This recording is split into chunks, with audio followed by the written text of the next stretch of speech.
வணக்கம். 8ஆம் வகுப்பு தமிழில் வந்து எழுத்துக்களில் ஒரு சில மாற்றத்தை வந்து ஆரம்பத்திலேருந்து கொண்டுட்டு வந்திருக்காங்க.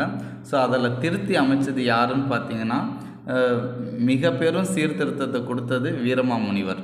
ஓகேங்களா?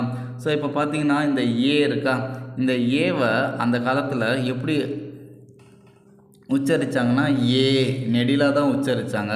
அப்போ குறில்னால் இங்கே மேலே புள்ளி வைப்போம்.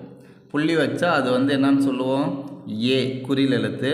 இதுவே வந்து புள்ளி வைக்காமல் இருந்தால் ஏ நெடில் எழுத்துன்னு சொல்கிறோம்.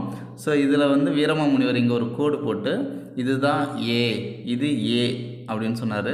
அதே மாதிரி ஓ ஓ இதில் வந்து பார்த்திங்கன்னா சுழிச்சு விட்டால் அது நெடில் எழுத்து. ஸோ இந்த மாதிரி வந்து வித்தியாசத்தை ஏற்படுத்தினார்.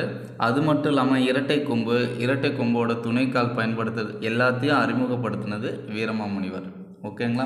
ஸோ இதே மாதிரி 8ஆம் வகுப்புக்கான பிடிஎஃப் உங்களுக்கு தேவை அப்படின்னா நம்ம சேனல் டிஸ்கிரிப்ஷனில் டச் பண்ணுங்கள். தேங்க்ஸ் ஃபார் வாட்சிங். Thank you to all.